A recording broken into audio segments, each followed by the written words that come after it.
Satu, mulai. Assalamualaikum warahmatullahi wabarakatuh. Pada pemirsa semuanya, kali ini saya akan mengadakan wawancara terhadap Pak Edi sebagai guru senior saya dan teman sejawat untuk mengasih solusi atau meminta konfirmasi keluhan-keluhan pembelajaran yang saya alami, masalah yang saya alami dalam pembelajaran bahasa Indonesia. Mohon maaf Pak Edi, terdengar jelas suara saya? Alhamdulillah terdengar dengan jelas. Itu tandanya jenengan sudah makan berarti. Alhamdulillah. Ya begitulah Pak Edi. Pak Edi ini adalah guru senior, yang saya anggap guru senior, dan lebih wawasannya saya anggap lebih luas daripada saya. Mohon Pak Edi, mohon izin saya atas nama Indro Latif Saifuddin, mahasiswa TPG Deljab Universitas PGRI Semarang tahun 2022, akan mewawancarai Bapak. Mohon izinnya Bapak ya untuk bersedia diwawancarai. Ya, terima kasih. Pak Edi, ini nanti juga kedua kalinya saya mohon izin nanti ketika Pak Edi berbicara, saya mencatat apa yang dibicarakan Pak Edi, otomatis saya melihat ke kertas yang saya tulisi ya Pak Edi. Itu artinya saya bukan menganggap mengabaikan instruksi dari Pak Edi, tapi ketika itu pasti saya sedang mencatat ulasan yang dari Pak Edi sampaikan. Seperti itu Pak Edi, mohon izinnya guys. Oh iya. Oke, terima kasih. Pak Edi yang saya hormati, di sini sebelum memasuki pertanyaan, monggo Pak Edi bisa open statement dulu, perkenalan dulu, biografi Pak Edi tentang pendidikan atau tentang pengalaman kerja. Silahkan Pak Edi, waktu dan tempat speakernya kami persilahkan. Ya, terima kasih Pak Indro atas waktu yang diberikan. Ya, sebelumnya saya akan memperkenalkan diri. Ya. Nama saya Haji Ismanta.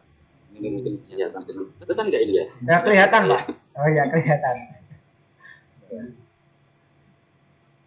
Di sini saya selaku teman sejawat ya, kalau dikatakan guru senior enggak juga lah. Saya masih muda, masih 27 tahun ini. Oh, iya. Jadi memang saya teman sejawat dari Pak Hendro, karena kebetulan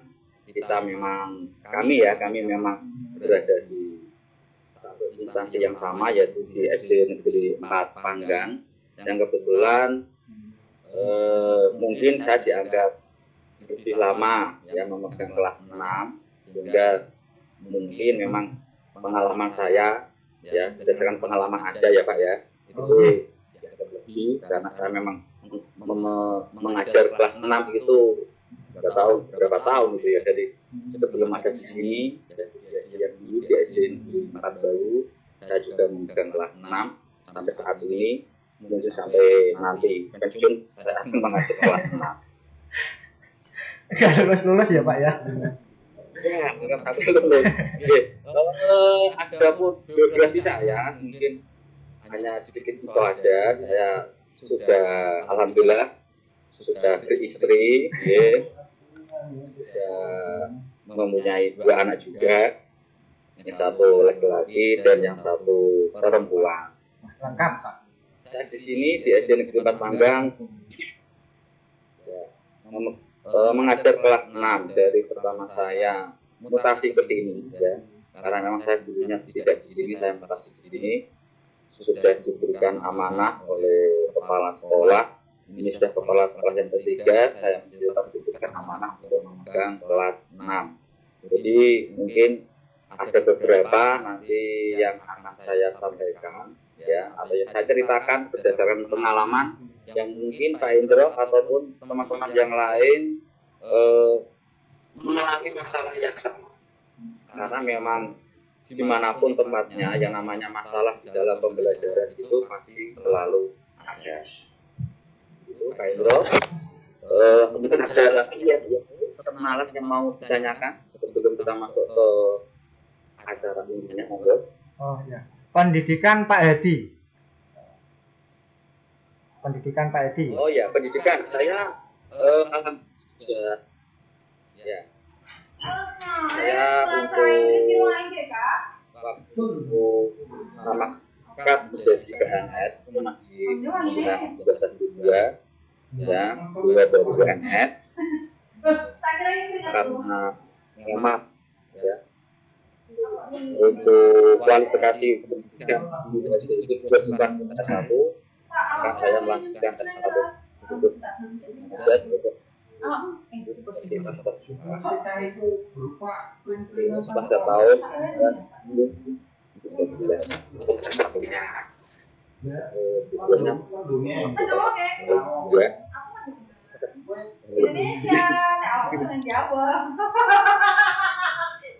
Oke, terima kasih Pak Hadi atas paparan awalnya atau open statement-nya. Pak Hadi, dalam mengajar untuk bahasa Indonesia, saya ini mengalami kesulitan dalam mendidik anak-anak. Permasalahan tersebut adalah ketika menemui materi hidup pokok. Anak-anak masih sangat lemah ketika mereka diberi materi tentang cara menemukan atau disuruh untuk menemukan ide pokok suatu bacaan ataupun paragraf yang mereka hadapi. Dari situ beberapa cara mungkin sudah saya upayakan, tapi dari hasil yang sudah dijalani oleh anak-anak itu masih sangat rendah. Bahkan banyak dari 34 siswa saya itu yang nilainya di atas KKM itu separuh lebih sedikit. Jadi artinya memang pembelajaran saya ya sudah ada yang berhasil, tapi di sisi lain banyak dari teman-temannya itu masih belum mahir dalam menentukan ide pokok. Nah, dari Pak Hadi mungkin ada kiat atau cara untuk mengatasi masalah tersebut supaya anak-anak itu cepat lebih paham dengan cara Pak Hadi, bagaimana nanti bisa disampaikan pada wawancara ini Pak Hadi. Mungkin dengan pengalamannya jenengan selama mengajar itu bisa untuk saya di pembelajaran yang akan datang. Waktu dan tempat monggo Pak Hadi bisa mengasih saran tipsnya seperti itu. Dan keunggulannya dari cara Pak Hadi di sini itu juga nanti apa? Monggo Pak Hadi. Oh, baiklah. Berarti ini untuk mata pelajaran bahasa Indonesia ya? Iya Pak Hadi, bahasa Indonesia. Iya. Untuk lebih spesifiknya itu untuk menentukan ide pokok dari sebuah paragraf. Nonton nggih? Oh nggih, betul Pak Hadi. Betul. Jadi begini, memang menentukan ide pokok dari sebuah paragraf itu memang tidak mudah. Di sini tidak mudah itu bukan berarti tidak bisa. Okay. Tidak mudah itu bukan berarti tidak bisa. Yang menjadi pokok permasalahan itu adalah rendahnya kualitas membaca anak-anak. Rendahnya kualitas membaca anak-anak ini maksudnya apa? Jadi ketika menentukan ide pokok, ya, yang dibutuhkan yang paling utama itu adalah kemampuan membaca pada anak-anak. Membaca di sini tentunya tidak hanya sekedar membaca, bisa mengeluarkan bunyinya apa. Ya, membaca di sini yang saya maksud adalah membaca, memahami dari kalimat yang tertulis dalam paragraf tersebut. Makanya memang literasi itu sangat penting, ya. Literasi itu sangat penting sehingga membiasakan pada anak-anak untuk membaca.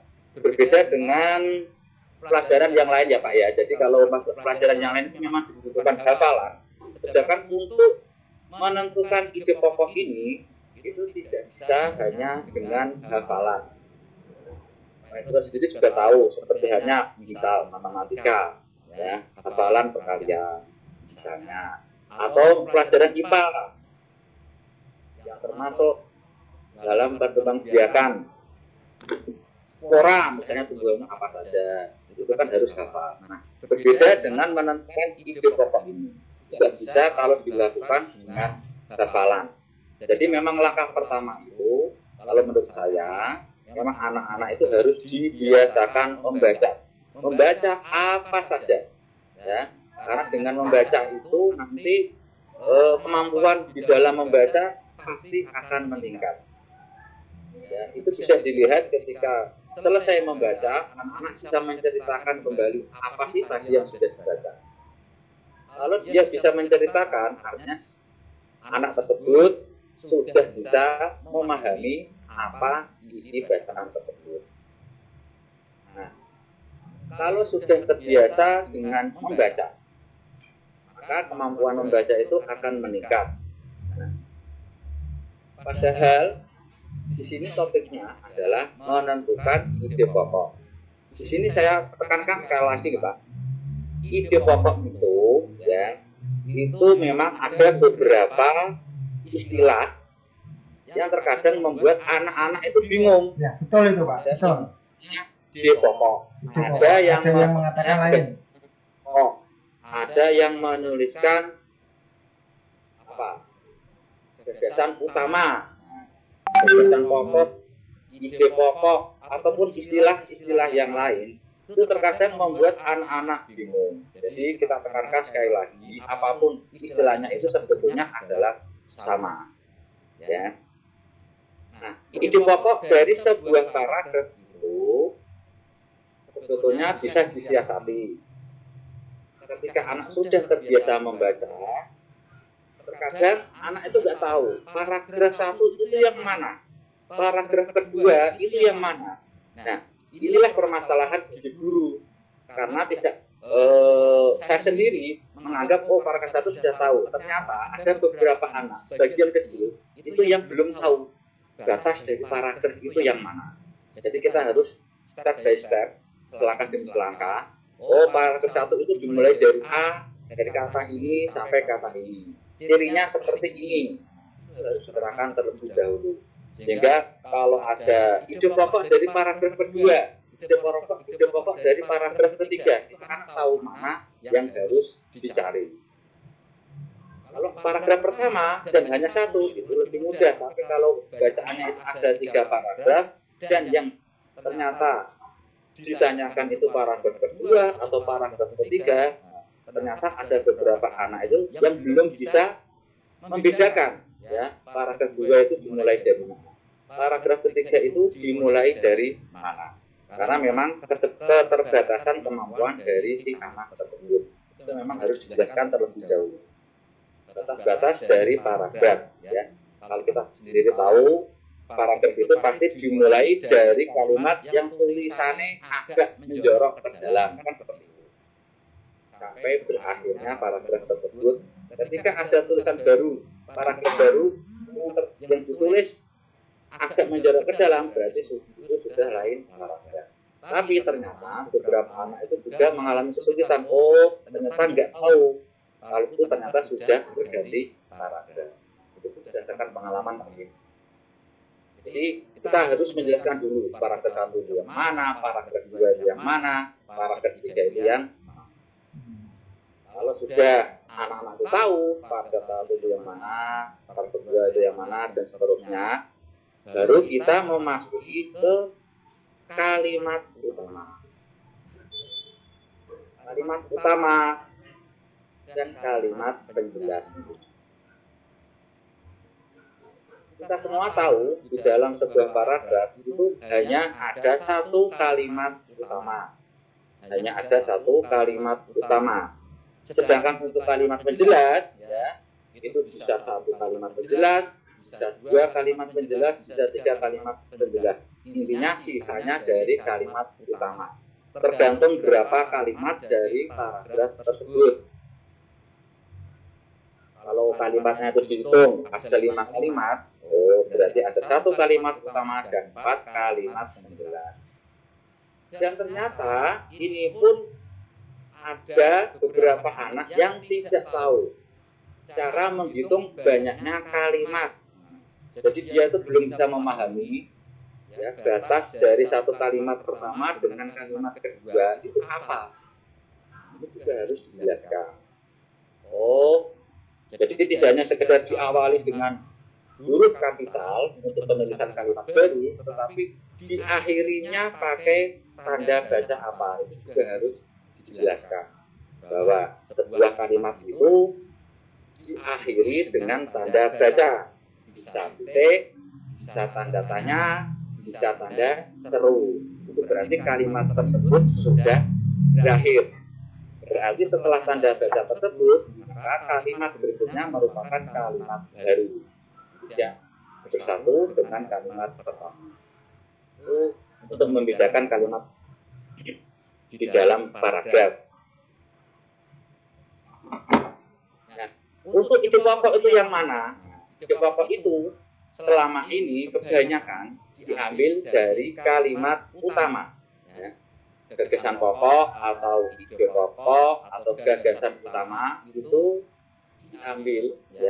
diambil dari kalimat utama. Kalau kalimat utama itu memang tidak ada istilah yang lain. Saya perhatikan selama ini di buku yang memang istilahnya menggunakan kalimat utama. Beda dengan ide pokok. Kalau ide pokok itu banyak sekali istilah-istilah yang dipakai dan terkadang itu membuat anak-anak bingung. Jadi itu termasuk yang harus dijelaskan dulu bahwa yang namanya ide pokok, gagasan utama itu sebetulnya satu hal yang sama. Jadi perlu dijelaskan ke anak-anak tidak usah bingung mengenai istilah-istilah tersebut. Nah, kemudian, ini yang susah itu ketika menentukan kalimat utama. Ya. Sebetulnya menentukan kalimat utama, kalau saya sendiri sering menjelaskan, kalimat utama itu biasanya, nah ini tidak pasti ya Pak, biasanya. Hanya biasanya itu terletak di awal paragraf atau di kalimat pertama. Itu namanya kalimat utama. Itu akan mempermudah, biarpun tidak pasti 100% berada di awal paragraf. Tetapi kebanyakan namanya kalimat utama itu terletak di awal paragraf. Karena membuat sebuah paragraf dengan meletakkan kalimat utama di akhir paragraf, apalagi kalau campuran di awal dan akhir, itu memang sedikit susah bagi yang membuat bacaan. Dan tentunya itu akan mempersulit anak-anak. Makanya sebagian besar yang namanya kalimat utama itu pasti terletak di awal paragraf atau dengan kata lain di kalimat pertama. Ya, di awal paragraf itu berarti di kalimat utama. Kecuali kalau di akhir paragraf. Di akhir paragraf ini kebanyakan bisa berupa kesimpulan. Itu merupakan kalimat utama. Ya. Nah, kalau sudah bisa membedakan, sudah bisa menentukan kalimat utamanya, barulah nanti anak-anak bisa dijelaskan menentukan ide pokoknya. Jadi ide pokok itu diambil dari kalimat utama. Kalau saya secara sederhana itu begini. Intinya kalau kamu sudah bisa menentukan, oh ini loh kalimat utamanya, di kalimat pertama, di awal paragraf, kamu tinggal meringkas, ya. Kalimat utamanya itu diringkas. Diringkas itu artinya disederhanakan. Yang tadinya mungkin kalimat pertama itu ada 10 kata. 10 kata, mungkin bisa disederhanakan menjadi 8 kata atau 7 kata, di mana tetap bisa mewakili dari kalimat tersebut secara khusus dan bisa mewakili paragraf tersebut secara umum. Itu sedikit cara untuk menentukan ide pokok atau gagasan pokok. Jadi intinya ide pokok itu diambil dari kalimat utama, ya. Dan kalimat utama itu biasanya, ini biasanya Pak G, biasanya itu berarti tidak pasti 100% kan. Tapi itu berada di awal paragraf atau di kalimat pertama. Itu kalau kalimat utama. Kalau sudah anak-anak kita menentukan kalimat utamanya di awal paragraf, kalimat pertama, nah baru kita bisa menyederhanakan dari kalimat tersebut, kalimat utama tersebut. Intinya menyederhanakan itu tadi, intinya itu yang tadinya panjang dibuat lebih pendek, yang tadinya ada 10 kata atau 12 kata, nah kita ambil yang pokok-pokoknya, yang penting, yang kurang penting, misalnya ada yang atau apa kata-kata aja istilahnya untuk memperpanjang kalimat, itu bisa kita hilangkan sehingga ide pokoknya itu akan terbentuk. Demikian, Pak Indro, ada lagi yang mau ditanyakan terlebih dahulu? Oh iya Pak Edi, terkait tadi yang akhir-akhir ini menarik perhatian saya Pak Edi, tadi yang jenengan statementkan atau yang jenengan utarakan bahwa menentukan ide pokok itu diawali yang paling utama adalah menentukan kalimat utama, dan lalu kalimat utama itu disederhanakan. Begitu ya Pak Edi ya. Jadi nanti kesimpulan kita, ide pokok dari satu anak, paragraf yang sama maksud saya gitu Pak. Dengan paragraf yang sama berarti nanti kalimat ide pokok yang diketahui oleh anak-anak itu nanti bisa berbeda-beda ya Pak. Tapi tetap dari kalimat utama yang sama. Apakah bisa dibenarkan seperti itu Pak? Untuk mereka supaya lebih percaya diri lagi. Kayak kok seperti itu, biasanya seperti itu Pak, dibanding-banding ya. Ide pokok saya itu ini, terus yang satunya ide pokok saya itu ini gitu. Tapi ternyata kalau kita lihat itu sama, intinya sama. Berarti tidak apa-apa ya Pak seperti itu ya. Oh, tidak apa-apa. Bahasa Indonesia itu kan bukan ilmu pasti seperti matematika, seperti IPA ya. Jadi itu merupakan bentuk ekspresi dari anak-anak ya. Selama itu memang diambil dari kalimat utama, tentunya memang kita benarkan. Pasti tujuannya dan isinya akan sama karena diambil dari kalimat yang sama. Tidak akan merubah makna dari kalimat tersebut. Berbeda kalau si anak yang satu mengambil dari kalimat pertama, anak kedua mengambil kalimat penjelas yang lain, tentu akan menghasilkan kalimat ide pokok yang berbeda, dan itu yang salah. Karena apa? Nanti ketika itu pilihan ganda itu kan cenderung akan menampilkan ide pokok pilihan opsi jawaban yang berbeda-beda. Yang opsi yang berbeda-beda terkadang bisa dari paragraf yang lain, terkadang bisa dari paragraf yang sama, tapi diambil dari kalimat yang berbeda. Sedangkan kalau menentukan ide pokok di dalam uraian, tentu akan menghasilkan ide pokok yang berbeda kalimat. Berbeda kalimat ini tidak masalah selama diambil dari kalimat yang sama. Kalimat Terima kasih Pak Edi atas penjelasannya. Kemudian Pak Edi, untuk pertanyaan berikutnya, setelah kita tadi membahas tentang cara menentukan ide pokok dari awal sampai akhir, memang ini butuh waktu ya Pak Edi, butuh waktu dan pembiasaan nanti ketika anak-anak di kelas dalam membaca.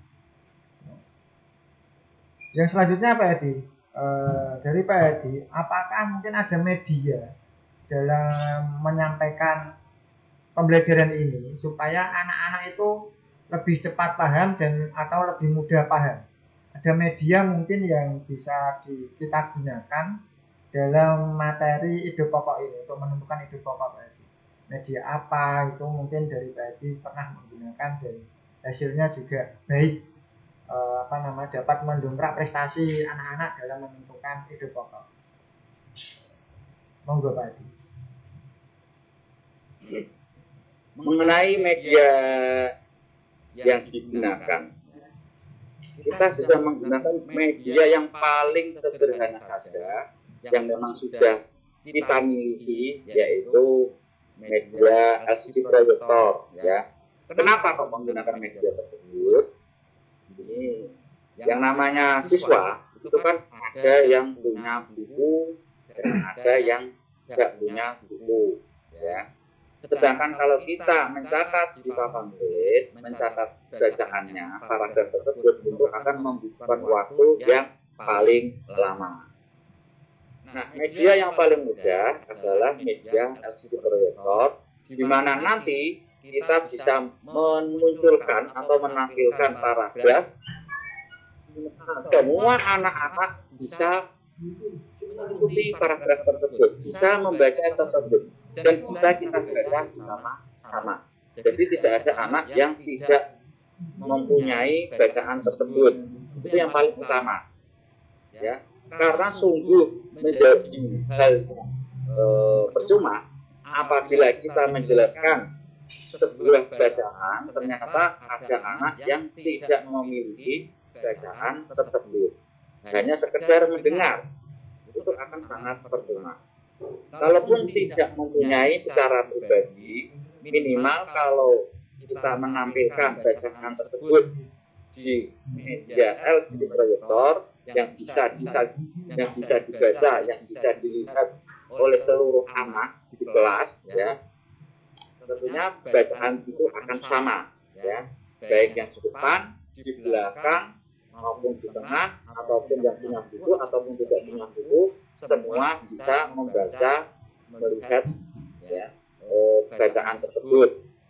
Setelah semua bisa melihat, artinya memiliki bacaan tersebut, ya, maka baru kita bisa menjelaskan. Seperti tadi saya bilang, kalau bacaan itu kebetulan ada 3 paragraf, kita bisa menjelaskan.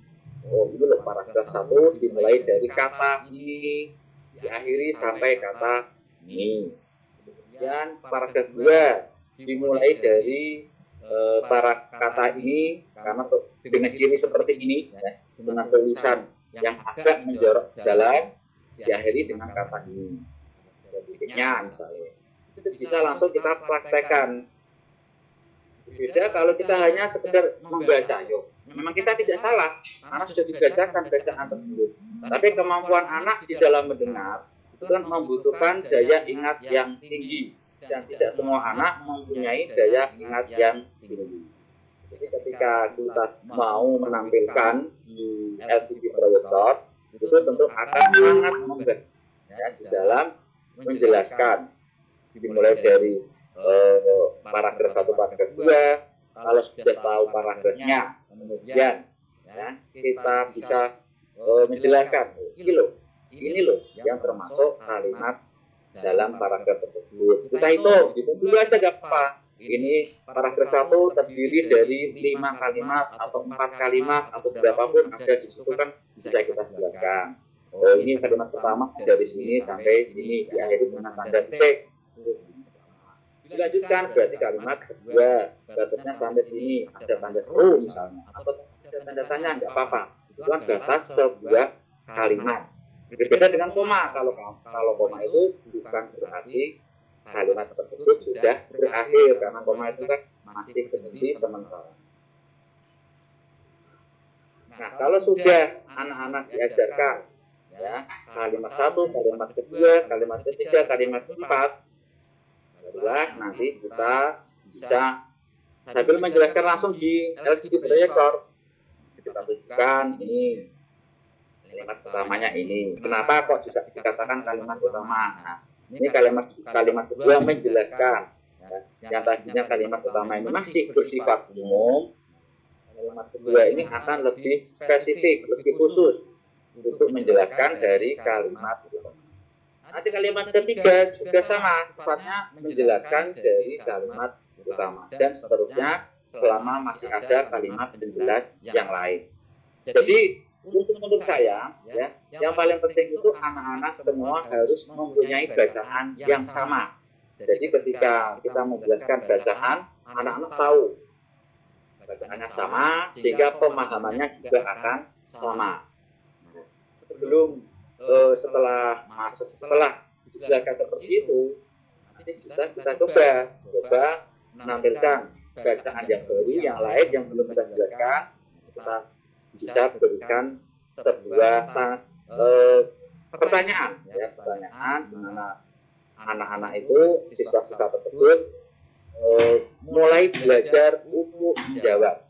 Terkadang di dalam menjawab pun ada hanya sedikit anak yang berani mengacungkan tangan, mengacungkan jarinya untuk menjawab. Maka lebih baiknya jawaban tersebut saya tulis di bukunya masing-masing. Nah, nanti kita sebetulnya bisa berkeliling cek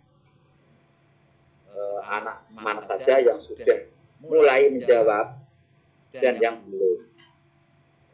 Di situ jangan ditakut-takuti lah, jangan ditakut-takuti. Pokoknya harus benar. Nah, salah nggak apa-apa, yang penting anak berani mencoba menjawab dulu, biarpun lewat tulisan. Salah nggak apa-apa, yang salah itu yang tidak mau menjawab. Itu kalau saya. Jadi jawaban apapun itu Pak, jadi belajar menjawab. Yang salah itu yang tidak mau menjawab. Ya, itu pokoknya yang penting anak harus mau mencoba menjawab dulu. Itu yang paling penting. Mencoba menjawab. Demikian Pak Indro, mungkin ada yang lain. Oh iya, terima kasih Pak. Jadi media yang fleksibel gitu. Media fleksibel menurut Pak Edi di sini adalah LCD proyektor seperti itu Pak Edi, karena bisa langsung dilihat semua anak-anak yang ada di kelas. Keunggulannya di situ. Kalau menurut Pak Edi juga mungkin dari LCD proyektor ini ada kelemahannya untuk anak-anak atau tidak Pak Edi? Untuk kelemahan dari media ini apa saja mungkin ada kelemahan dari LCD proyektor ini? Silakan. Kalau buat saya selama ini LCD proyektor itu bukan sebuah media yang istimewa, yang artinya ya memang sudah biasa lah kalau untuk kondisi saat ini, zaman now ini kalau di kelas itu juga ada LCD proyektornya. Jadi ya memang itulah media yang merakyat artinya tidak terlalu mahal, fungsinya juga mudah, cara menggunakannya juga mudah, tidak susah cara menggunakannya. Selama kita menggunakannya itu dengan baik, dengan benar, artinya kalau sudah dipakai misal itu harus di shutdown ya, terus dulu beberapa menit baru dimatikan, jangan langsung dimatikan. Kenapa? Karena LCD proyektor itu menggunakan lampu yang sangat panas sehingga membutuhkan proses pendinginan. Nah, kebanyakan proyektor yang dipakai yang model apa istilahnya, pasang lepas yang bisa yang mobile ya, bisa dipasang kemana aja. Kenapa kok lebih cepat rusak? Ya karena itu setelah dipakai, benar di shutdown, tapi langsung dicabut dari stop kontak listrik sehingga tidak ada proses pendinginan. Padahal sebetulnya ketika setelah di shutdown ya harusnya memang ditunggu karena kipasnya itu masih berputar. Setelah di shutdown, kipas di dalamnya itu ada kipas yang masih berputar, yang berfungsi untuk mendinginkan dari lampu proyektor tersebut. Dan ini memang juga harus diperhatikan. Makanya penggunaan proyektor ini juga memang harus dikuasai, diketahui oleh Bapak Ibu guru yang lain. Jadi tidak hanya sekedar bisa menggunakan, memakai, tetapi bisa menggunakan, memakai secara baik dan secara benar. Saya sendiri lebih suka menggunakan PC bukan laptop, ya karena tidak pasang lepas yang nantinya juga akan membuat soket dari VGA tersebut lama-lama akan londet atau jol itu namanya. Jol, aus. Pasang, colok ke, pot meneh, pasang meneh, pot meneh lah. Kalau menggunakan PC itu kan ya udah diam di tempat, tidak dilepas-lepas, dan itu kemungkinan akan lebih awet. Nah, jadi dan setelah di shutdown itu ditunggu mungkin 1 menit atau 2 menit sampai pendinginan selesai. Makanya seringnya listrik mati itu kan otomatis mematikan PC maupun mematikan proyektor mendadak. Nah, dimatikan secara mendadak itulah yang sering membuat baik PC-nya maupun membuat LCD proyektornya itu menjadi cepat rusak. Ya. Jadi kalau untuk kelemahan yang lain ini nggak ada Pak, cuman memang kalau menggunakan LCD proyektor kita harus menghubungkan alat pengeras suara jika kita medianya itu atau bahan ajarnya itu ada suaranya. Jadi misalnya dihubungkan dengan dengan speaker ya, atau dengan apa yang ada di kelas sehingga suaranya itu bisa terdengar. Karena kalau LCD proyektor itu memang belum ada suaranya ya, harus menggunakan media yang lain tambahan berupa speaker, sehingga kalau memang kita mempunyai media pembelajaran atau bahan ajar yang membutuhkan suara, anak-anak juga dapat mendengar. Saya kira itu aja Pak, untuk kelemahannya nggak ada kayak kalau saya. Terima kasih Pak Adi telah memaparkan begitu gamblangnya dari awal sampai akhir tadi, dari pertanyaan terakhir yaitu tentang kelemahan dari media yang kita gunakan, misalkan LCD proyektor, kelemahannya apa untuk anak-anak. Sudah Pak Adi sampaikan di sini bahwa hampir tidak ada kelemahan, itu tidak ada kelemahan dari media tersebut, kecuali kalau memang listrik mati mungkin ya Pak. Tadi dengan bilang kan kelistrikan juga, nah itu listrik mati itu nanti yang repot kita memang ya. Oke Pak Adi, terima kasih atas bincang-bincangnya pada sore hari ini. Semoga Pak Adi sehat selalu, beserta keluarganya juga diberi kesehatan, berkah oleh Allah Subhanahu wa Ta'ala juga, ya, dan dapat beraktivitas masih mengajar dengan baik di sekolahan dengan sehat, ditunggu anak-anak pastinya. Ya, guru yang selalu ditunggu anak-anak itu berarti menandakan guru favorit. Pak Edi itu seperti itu ya, ditunggu anak-anak untuk mengajar. Aja loh. Kadang itu ada yang nanya saya, Pak Edi di mana ya Pak? Nah, berarti kan Pak Edi juga dirindukan. Nah, itu yang bisa jadi contoh dari saya yang ya juniornya lah. Junior dari Pak Edi. Cukup sekian Pak Edi, mungkin ada closing statement dari Pak Edi, mungkin saran untuk saya atau dalam hal yang lain. Monggo Pak Edi. Kalau buat saya yang penting kita jangan malu untuk belajar. Malu untuk belajar itu maksudnya kalau kita memang tidak mampu, tidak bisa, kita bisa searching internet, cari informasi dari mana saja, bisa dari teman sejawat, ya, itu sangat penting. Jadi tidak usah pun tidak ketok berbagai, seperti itu. Ya, jadi kita sharing aja, dan saya ucapkan semoga Pak Ibro sukses ya dalam mengikuti PPG ini. Itu aja. Kalau seandainya sudah cukup, kita akhiri mawon. Ya. Terima kasih Pak Edi, amin. Terima kasih atas doanya. Dari saya selaku pewawancara di sini, mohon maaf jika ada salah-salah kata.